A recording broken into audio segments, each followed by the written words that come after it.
안녕하세요. 기독교 교육방송을 시청하시는 시청자 여러분들에게 진심으로 감사를 드립니다. 요즘 우한 코로나19 그리고 우한 폐렴이다 그러죠. 폐렴 관련해서 전 총신대 총장이시고 대신대 총장을 역임하신 정성구 박사님의 목사와 장로들을 위한 메시지, 설교를 대신 대독해 올리겠습니다. 제가 기독교 교육방송 편집국장 스마일 홍 목사입니다. 제가 박사님의 정성구 박사님의 설교를 대독해 올리겠습니다. 우한 코로나 때문에 오셔서 직접 설교하시려다가 메시지만 보내셨습니다. 대독해 달라고 제가 대독해 올리겠습니다. 목사와 장로들을 위한 설교입니다. 제목은 주는 그래도 우리 가운데 계시고 예레미야 14장 7절에서 9절 또 19절에서 22절 말씀입니다. 봉독하겠습니다. 전국의 목사님들과 장로님들에게 성삼위 하나님의 위로와 평강이 함께 하시기를 기원합니다. 작금 코로나19 전염병으로 말미암아 온 나라가 우리가 일찍이 한 번도 경험해보지 못한 순간을 겪고 있습니다. 특히 고통당하고 있는 대구, 경북의 목회자들과 장로님들에게 주님의 위로를 드립니다. 기독교 신앙의 중심은 하나님께 예배를 드리는 것인데 지금은 온전한 예배를 드릴 수 없고 성도들 없이 목사와 장로들만이 예배하고 있습니다. 그리고 그것을 온라인 예배를 드리는 것이 아니라 그냥 예배를 보는 상황이 연출되고 있는 것입니다. 그리고 그것을 온라인 영상으로 예배를 보니 잠옷바람으로 영상을 봐도 예배라 할 수 있는지요. 또 다른 교회들은 정부의 권고와 관련 없이 하나님께 전과 같이 공예배를 드리는 곳도 많이 있습니다. 이에 대해서 지자체의 장들은 교회 예배를 못하도록 심지어 벌금까지 물리게 한다고 했습니다. 참으로 혼란스럽습니다. 어쨌든 이러한 사건들은 코로나19와 관련이 된 것입니다. 코로나19로 말미암아 하나님께 온전한 예배를 드릴 수 없는 목사와 장로의 아픔은 불신자들은 모를 것입니다. 제가 오늘 이 설교문을 작성하게 된 동기는 이 모든 환난과 재앙을 보면서 먼저 목사 장로들이 자신을 돌아보고자 합니다. 저는 54년 전에 시골 개척교회를 해봤고 목사 된 지 52년 동안 신학교 교수로 총장으로 합동측 또 전국 목사 장로 기도회의 설교 주강사로 40여 년간 봉사한 경험이 있기에 감히 전국의 모든 목사님들과 장로님들에게 한 편의 설교를 보내드림으로 하나님이 제게 주신 위로와 은혜를 나누고자 합니다. 그럼 오늘 우리 목사와 장로들에게 주시는 하나님의 말씀을 살펴보겠습니다. 여러분들도 익히 아시는 대로 예레미야는 눈물의 선지자로 알려져 있습니다. 특히 예레미야는 남유다에서 예언하면서 백성들의 죄악을 아파하면서 외치는 눈물로 기도했던 선지자입니다. 그는 북쪽 이스라엘의 죄악도 크지만 남쪽 유다의 죄는 더 크다고 소리쳤습니다. 예레미야 14장은 유다의 큰 한재 곧 가뭄의 재앙이 내려져서 유다 온 나라가 슬퍼하며 애통하는 말씀이 기록되어 있었습니다. 비가 안 와서 우물가에 가도 물이 없으니 빈 그릇으로 돌아오고 들의 암사슴은 새끼를 낳아도 풀이 없어 내버리며 들나귀들은 벗은 산 위에 서서 성랑이 같이 헐떡거리고만 있습니다. 말 그대로 유다는 국가적 재난의 한복판에 있었습니다. 이러한 절박한 위기 가운데 선지자 예레미야는 간절히 하나님께 기도합니다. 그 기도의 내용은 오늘 본문 예레미야 14장 7절에서 9절까지입니다. 예레미야의 기도의 내용은 이렇습니다. 예레미야는 유다 백성의 죄를 문제 삼는 것보다 먼저 선지자 자신과 함께 사역하고 있는 자들의 죄악을 하나님께 고백합니다. 예레미야는 그의 첫 번째 기도에서 우리란 단어를 길에 사용하고 있습니다. 그리고 그 두 번째 기도에서 우리라는 단어는 10회나 사용하고 있습니다. 예레미야는 국가의 재앙이 먼저 영적 지도자인 자신들의 책임이라고 하나님께 아뢰입니다. 오늘의 우리 목사와 장로들은 주의 이름으로 일컬음을 받는 자들입니다.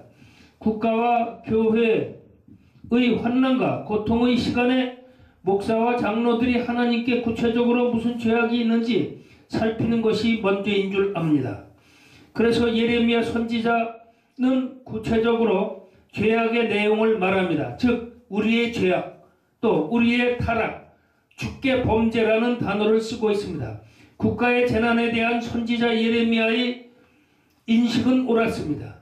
우리는 정부에 대한 비판하기 전에, 이단을 비판하기도 전에 백성들의 죄를 지적하기에 주의 이름으로 일컬음을 받는 자, 곧 목사, 장로들의 죄악과 연약함을 살펴봐야 할 것입니다. 그렇다면 예레미야가 고백했던 우리의 죄악과 우리의 타락이 오늘 우리 한국교회와 지도자들의 죄악과 타락은 무엇일까요? 예레미야가 말한 죄악과 타락은 유다의 영적 지도자가 재구실을 못하고 하나님께 멀어졌습니다. 오늘로 말하면 목사가 목사답지 못하고 장로가 장로답지 못하다는 것에 있었습니다. 목사와 장로가 모두 인격적으로 훌륭한 사람임에 틀림없지만 목사의 첫째 사명은 하나님 말씀 곧 복음을 가감없이 전하는 것이 우리들의 사명입니다. 하지만 오늘날 한국 교회의 목자들은 복음의 내용과 상관없이 매우 인본주의적인 적이고 또 유물주의적 세계관에 매몰되어 있어 성경을 하나님의 말씀으로 증거하지 않고 있다는 것입니다.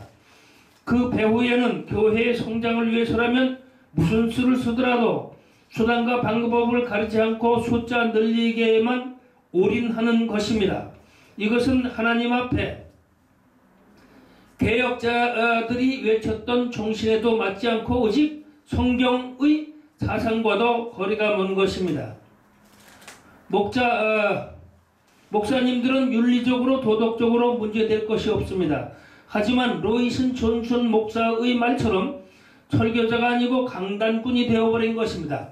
강단꾼이 되어버린 것입니다.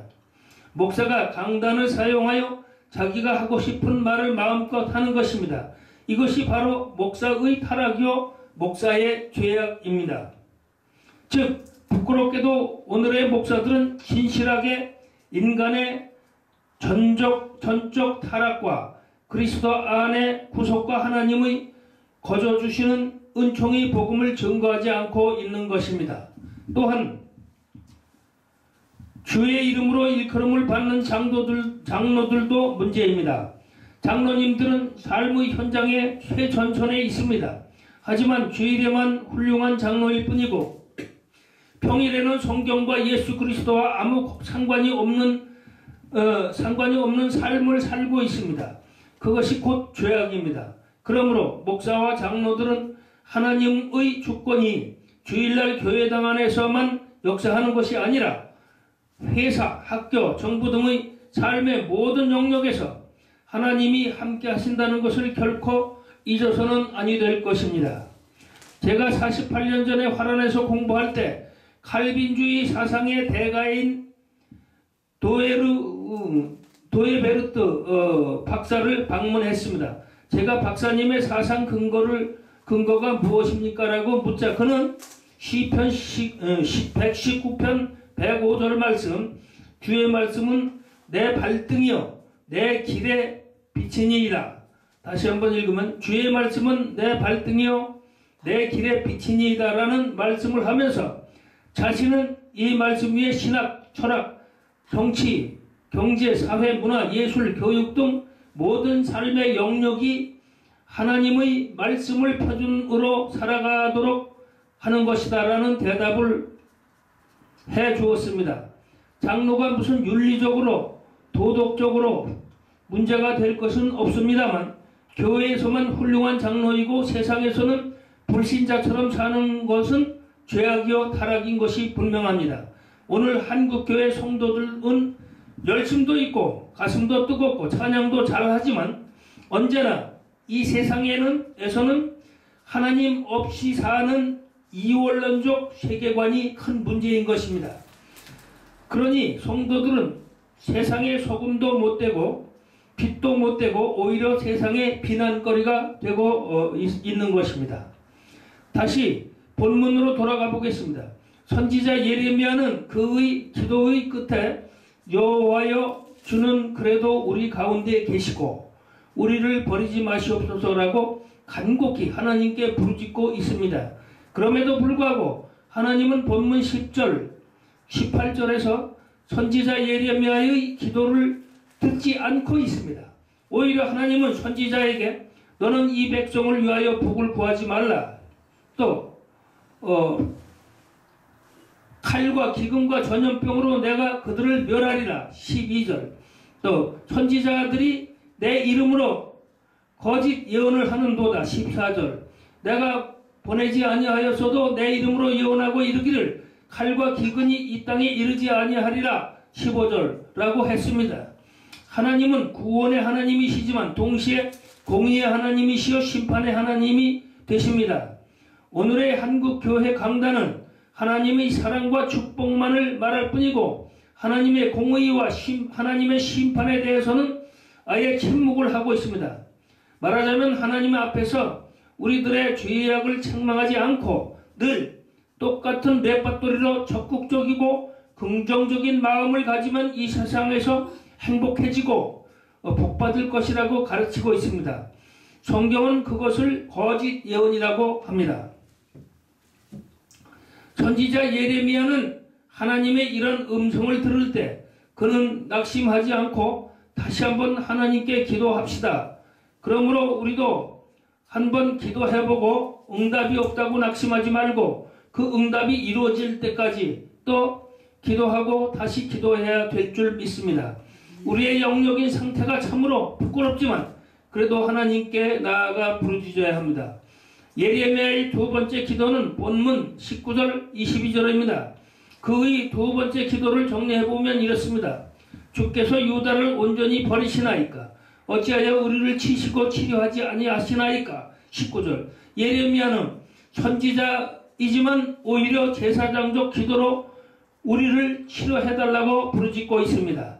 이 기도야말로 우리 한국교회 지도자들이 하나님께 부르짖어야 할 기도인 줄로 믿습니다. 속히 코로나19의 괴질이 물러가고 하나님의 치유의 역사가 이 땅 가운데 일어나며 예배가 온전히 회복되는 역사가 있기를 간절히 기도해야 할 줄로 믿습니다. 그리고 예레미야 선지자는 여호와여 우리의 악과 우리 조상의 죄악을 인정하나이다. 20절 라고 고백하고 있습니다. 앞에서도 말씀했지만 선지자 예레미야는 선지자와 일반 대중들을 분리하지 않고 우리의 악이라고 말하면서 선지자도 하나님 앞에 죄인이라는 것을 강조하고 있습니다. 먼저 우리의 부족과 연약과 죄를 인정해야 기도가 상달되는 것입니다. 영적 지도자의 약점은 자신의 죄와 연약을 인정하기 어렵습니다. 그러나 예레미야는 지도자 자신의 죄악을 인정하면서 하나님께 매달립니다. 그리고 우리 조상의 타락을 언급하면서 이스라엘 조상들이 하나님을 반역하고 범죄한 죄를 통해 자복하고 있습니다. 그러므로 우리도 이 어려운 비상시국에서 먼저 목사와 장로들이 하나님 앞에 우리 자신들과 우리 조상들의 죄를 깨닫고 하나님의 발 앞에 엎드리는 것이 가장 중요할 것입니다. 예레미야는 기도하기를 주의 이름을 위하여 우리를 미워하지 마옵소서. 주의 영광의 보좌를 욕되게 마옵소서. 주께서 우리와 세우신 언약을 기억하시고 피하지 마옵소서. 21절 라고 했습니다. 여기서 선지자는 하나님께 매달리기를 유다 민족이 연병과 기근으로 말미암아 주님의 영광이 손상되지 말라고 했습니다. 예레미야의 기도는 유다에게 내려진 벌이 오래되면 하나님의 영광이 가려질 것을 염려했습니다. 그리고 택한 백성과 언약을 기억해달라고 매달렸습니다. 하나님은 택한 백성의 언약을 반드시 지킬 것이므로 그 회복도 속히 될 줄로 믿습니다. 존경하고 사랑하는 한국교회 목회자님들, 장로님들, 오늘 저는 예레미야 14장을 살펴보았습니다. 그리고 이 본문의 메시지에 비추어 오늘 한국교회 목회자들과 장로님들의 자화상을 살펴보았습니다. 하나님은 지금도 역사의 열쇠를 잡고 계십니다. 그리고 예수 그리스도는 오른손에 7별과 7촛대 사이를 운행하시는 주님이십니다. 즉 주께서 세우신 교회를 주께서 관리하시며 지키실 줄로 믿습니다. 세상의 모든 칼과 기근과 연병 12절 이 결코 우연히 된 것은 아니고 분명히 하나님께서 이 시대를 살고 있는 그리스도인들에게 주시는 깊은 뜻이 있다고 봅니다. 오늘 우리 모두는 눈물의 선지자 예레미야에게 주셨던 메시지가 한국 교회 목회자들과 장로님들 곧 주의 이름으로 일컬음을 받는 자들에게 주시는 하나님의 말씀인 줄 믿습니다. 그러므로 우리가 먼저 하나님께 겸손히 엎드려 우리 자신의 연약함과 죄를 통회하고 자복한다면 하나님께서 분명히 이 환난 때를 지나고 예배가 정상적으로 회복되는 은혜의 날이 속히 올 줄로 믿습니다. 여호와여 주는 그래도 우리 가운데 계십니다. 9절 성삼위 하나님의 은혜와 평강과 축복이 한국의 모든 목회자들과 장로님들께 함께 하기를 기원합니다. 아멘. 2020년 3월 11일 정성구 박사님 설교 메시지였습니다. 감사합니다. 이렇게 대독해 올렸습니다. 기독교 교육방송 편집국장 스마일 홍 목사입니다. 감사합니다. 여러분들의 함께하는 회개가 하나님이 들어주실 줄 믿습니다. 기도하면서 회개합시다. 이것으로서 정성구 박사님의 설교 메시지를 마치겠습니다. 감사합니다.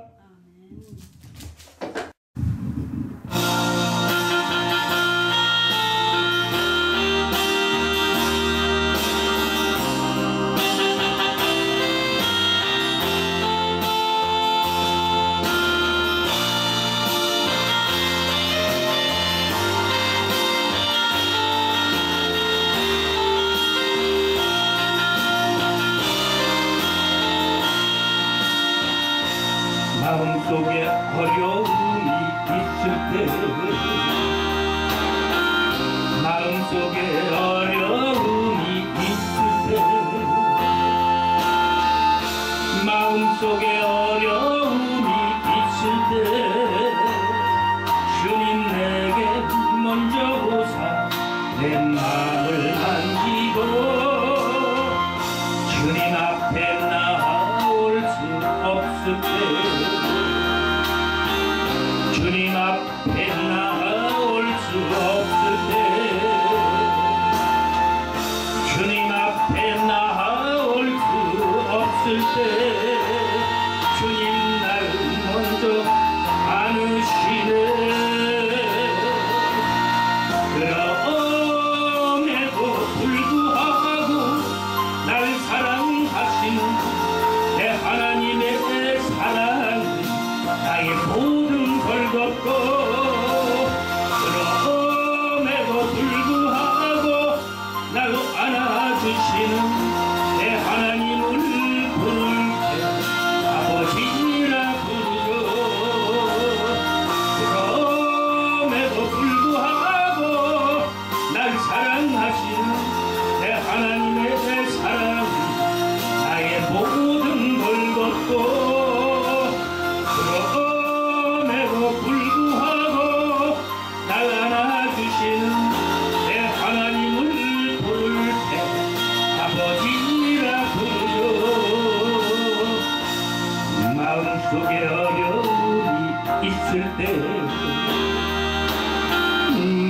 속에 어려움이 있을 때